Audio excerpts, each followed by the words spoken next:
I used to work at a Walmart. The Walmart I worked at was open 24 hours back then. Due to my kids' school schedule, I would work overnight shifts so that I would be available to drop him off and pick him up. I would do a 10 p.m. to 7 a.m. shift. Every night, during the day, I'd sleep, take care of my son, and work my second job. Some days I was exhausted a lot during this time in my life. It wasn't a great time. I had to do what I could to cover rent. Though this Walmart was one of the bigger ones, it was a super center, not just a grocery store, so it had everything. It was one of the few open 24 hours around here. I think changed that, though, when I got there around 10 this one cold night. There was still a decent amount of shoppers in the store. A lot of people would come in for some late-night shopping as the hours would pass.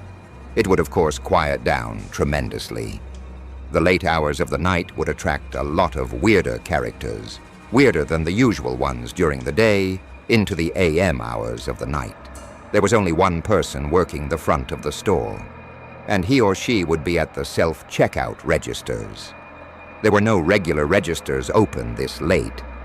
There would also be a couple of stock workers on the floor, which was what I did. Then there would be a couple warehouse workers in the back, who I really didn't ever interact with. They did their own thing. And then there's just the night manager on duty. I was in the cereal aisle doing my usual stock work. I noticed a customer walk past the aisle. Then seconds later, he stepped back into view. At the end of the aisle, stopped and looked down at me. When I looked back at him, he started looking at the cereal. The guy had curly hair. I couldn't gauge his ethnicity. Honestly, he had a black backpack on that looked like it was stuffed to the brim with God knows what. He awkwardly lingers in the cereal aisle for a minute, apparently looking at the granola bars. Then he came a little closer to me and asked me where the bread is. I pointed him in the right direction. He said, "Thanks," and slowly walked away. Out of the aisle, I watched him walk away, and he had a very noticeable waddle in his walk. When he was out of sight, he was out of mind, though the problem was that he wasn't out of sight for long. I was in the cereal aisle for quite some time, and I started noticing that every few minutes that guy would slowly pass by the aisle, looking down in this direction. He wasn't holding anything. He didn't get any bread, he just had on his big, sketchy backpack. I started working faster just so I could finish this aisle and move away from him when I was done. I brought the empty UO platform back to the warehouse where I grabbed another UBO full of boxes ready to stock. I purposely picked an aisle far away from the cereal aisle. I was now in the chips aisle. This is also about 45 minutes after initial contact with that guy, so there should have been no way he was still here. But I was wrong. He found me. I was rotating the newer bags of chips behind the older ones on the shelf. And then I looked to my right, and that guy was at the end of the aisle, creeping. Again, he still had nothing in his hands. This man had been creeping around the store for almost an hour. He then finally approached me as I was dreading. He would. I tried to look away until he started to speak. I don't remember word for word what he said, but basically he said that he's been checking me out, and he couldn't resist coming up to me, telling me how beautiful I am. I responded as politely as I could. I did a fake little laugh and said, "No, thank you. That's very sweet." He didn't stop there, though. He asked a bunch of personal questions like where I'm from. I gave fake answers to everything. This guy absolutely re-ray, and his breath was awful. I was genuinely repulsed. He asked for my number, and I said, "I'm seeing someone." He said, "There's nothing wrong with us just being friends," to get him to leave me alone. I gave him a fake number. I then told him, "I really can't be talking to anyone while I'm working." He made some creepy comment before walking away, thinking he was all suave, that he got my number when in reality he was genuinely creepy. and I gave him a fake number. I thought that would be the end of it. Hours went by, and time felt like it was going in reverse. I wanted to go home. Then the only other stock were on the job at that hour suddenly walkie-talkie to me saying, "There's some creepy-looking guy asking for me." I said, "Oh no," and then told her to tell him I left. I then basically made a beeline for the employee lounge, where I planned on hiding for a while. I made it to the lounge and then sat in one of the seats. Then the double doors opened, and in came that guy. He looked at me and he looked angry. He yelled, "You gave me a fake number, you." I think I swallowed my gum out of fear. I said, "You can't be back here, sir." He then took off his backpack and plopped it on the table next to mine. He started unzipping it as he looked at me. That's when it was time for me to go. I got up and ran past him without thinking. He tried to grab my arm, but he failed as I ran through the store. I looked back and saw he was running after me. I ran to the front of the store and outside to my car. It was the only thing I could think to do in the moment. Alternatively, I could have tried finding the mail warehouse workers in the back, or even the manager, but that was no guarantee. I got to my car and saw the man leave the Walmart looking for me. He was slow. He must have been on something. He saw my card. But it was too late. I was already driving away. I called the night manager and let him know what just went down, and that I'm not comfortable staying there tonight. I also warned him of the man with a backpack full of unknown contents. My manager told me I can't leave the place short-staffed. He said he'd call the police to make sure the man doesn't come back, and he told me need to come back. I was adamant about not returning that night, though he eventually got the message and said he'd review the camera footage, but that I need to come back tomorrow night. And I did. He allegedly notified the police the next day of the man and gave the police department the surveillance footage. I met a lot of characters working that job, but this guy was by far the scariest. I don't know what he was reaching for in his backpack. I don't want to either. I was 14 when this happened. There's a Walmart that's walking distance to my house. I used to sometimes go there to buy clothing and such. Before I was of age, driving age, since it was so close, sometimes I'd go with my friend Emily. Sometimes I'd just go alone. The Walmart is part of the nearby mall, but the mall kind of stinks. Now, most of the good stores I've closed over the years. Plus, I wasn't made of money when I was 14, and Walmart is cheap one night. I walked to Walmart with my AirPods in. It's a 15-minute walk. When I put my AirPods in, I shut out everything else around me. I feel like most people with basic social awareness know that if someone's wearing headphones, it means they don't want to have to take them out to talk to you. I was minding my business in Walmart in the girls' clothing department when I noticed a guy next to me saying something. I couldn't hear what he was saying, but it looked like he was talking to me. I took out my AirPods and I said, "Are you talking to me?" He said yes. He was this shorter man with gray hair, who looked like 50. He had glasses and a clean-shaven face. He smiled and said, "Sorry, I didn't see your headphones." Sure, he didn't. He said he was just telling me how his daughter buys the same exact kind of jeans I was wearing. I had no idea why he was telling me this, but I'm a very polite person to everybody. I always have been. So I chose to be kind to him by laughing and saying, "Oh, that's funny. That should have been the end of an interaction that didn't need to happen."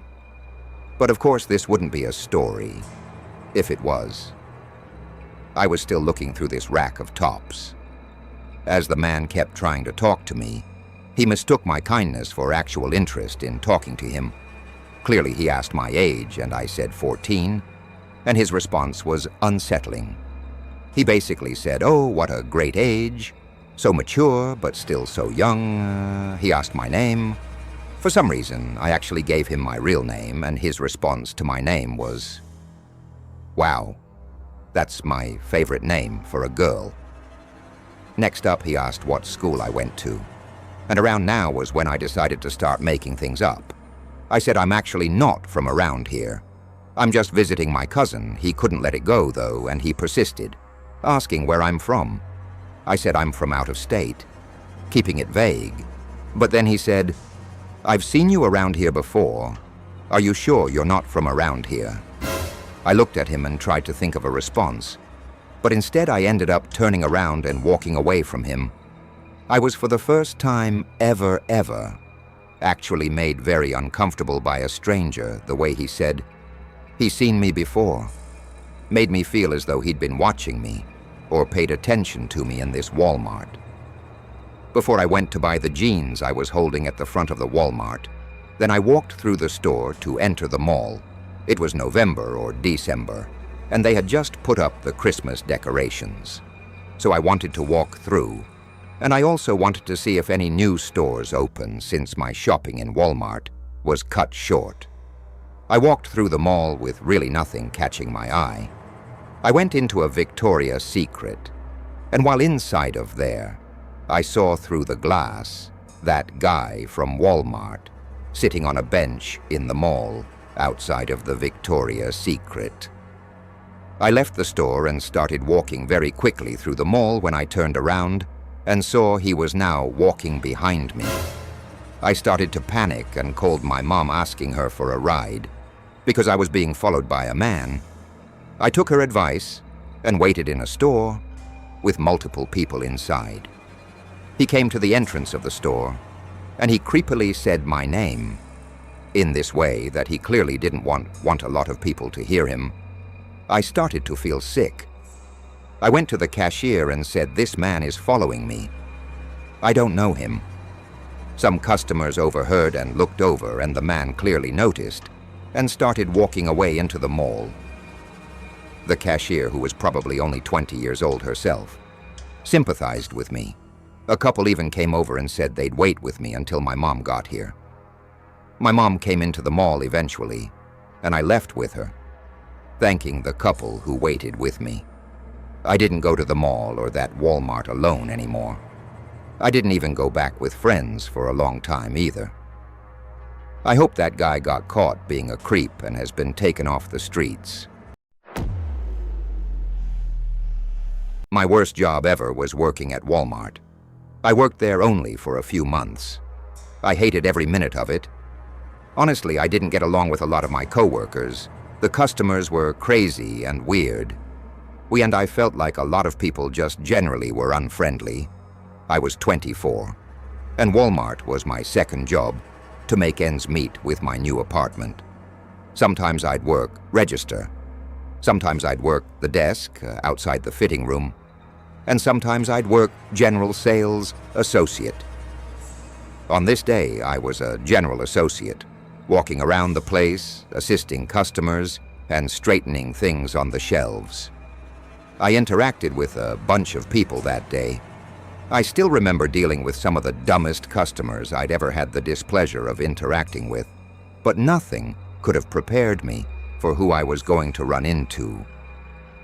That day, I got a random pad on the back, and I turned around to see my ex-girlfriend, Casey. She looked super happy to see me and went in for a hug. I was surprised because she didn't live anywhere near here. I asked what brought her here, and she said she heard through a mutual friend that I started working here recently. Casey and I did not leave off on good terms at all. She had been harassing me for a while since I had broken up with her, and I had to end up blocking her on everything to get her to stop. She was insanely controlling throughout her relationship and downright obsessive, bipolar, and paranoid. And after I ended things with her, she wouldn't stop trying to contact me and meet up with me to talk things out. Even though we had talked things out multiple times, she even left multiple voicemails crying. I take no joy in any of that. I don't say any of this to belittle her or make a joke of mental illness, but she has issues, and I came to learn that, and I had to tell her multiple times her behavior is not normal. Her finding out I got this job and coming to my place of work, I was not okay with. Even though I hugged her back and was cordial at first in this interaction, I eventually cut the crap and said, "Why are you here?" The fake friendliness stopped here on both sides. Her face got more serious and she started telling me that it's really messed up, that I block her out of my life. Like this. I told her this is the exact kind of behavior that made me block her. Showing up to my job is not normal. Then I started asking her which mutual friend told her that I worked here. She claimed that's irrelevant, and I assured her it most certainly is not irrelevant, because I didn't believe that anyone told her where I work. I had broken up with Casey many months ago. She should have had no way of knowing about my new job or apartment, and I was confident none of my friends were even in contact with her anymore. I told her I'm seeing someone else. Now I have to get back to work. Please leave and don't contact me again. She refused to leave, so I simply just started walking away to an employee's own area. She didn't follow me back there. It was at this moment I actually started considering trying to get a restraining order after my shift was over. It had to be like 11 p.m. Closing time, I left the store and went straight home. My roommate was home as car was in the driveway. I parked next to him and went inside. I went straight to the kitchen to make myself a late dinner, as I always would after closing shifts. I microwaved some frozen meal and went to the living room to play video games for a while. This was my only time to unwind and do what I wanted. I played for maybe an hour, then went to bed. I woke up not long after falling asleep. I thought I heard something. I looked up and realized my bedroom door was open. I definitely did not do that. My roommate Paul goes to bed really early because he works early, and there's no chance he'd just get up and randomly open my door. I got up and walked out into the living room. I turned on a lamp and looked around. The place I went over to the front door, and it was unlocked. What the hell was going on? I was thinking, did Paul leave? I looked out the window and saw that his car was still there. I locked the front door. Then I went to his bedroom door and tried opening it. It was locked. I knocked on the door lightly once and he didn't respond. So he was asleep. I was genuinely confused. I went out front and looked under the pot where we kept a hidden spare key. It wasn't there. My heart was in my throat at this point. The only person in this world besides Paul and my family who knows that I like to hide a spare key outside is Casey. I checked at least 5 times under the pot, even checking the surrounding area on the chance that maybe was kicked out of place or something. I went back inside the house and shut the front door. I went to the knife holder in the kitchen, and the biggest knife was missing. My phone was still in my bedroom. I had to be smart about this. I tiptoed to my bedroom door till I was close enough to grab the doorknob as fast as I could and slam it shut.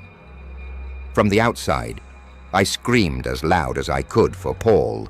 He erupted from his room, obviously confused, and then there were suddenly bangs on the bedroom door from the other side, along with Casey's voice saying, "I'm sorry, let's talk." I held the door closed with all my might as she kept trying to pull it open.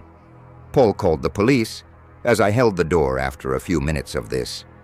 Casey stopped trying to pull the door open and she was hysterically crying on the other side of the door. Finally, the police arrived and came inside. I moved away from the door, and the officers made sure Casey dropped the knife before she came out. She was, of course, arrested, and I didn't even have to press charges. She was charged by the state for, I believe, burglary in the 2nd degree. And she's currently serving a pretty lengthy prison term for this. I'm honestly shocked she didn't get charged for attempted murder. It's a sick situation all around. I don't know when she'll be out. I'll have been long moved out of this place. By then, my biggest regret is not catching the red flags with her early on.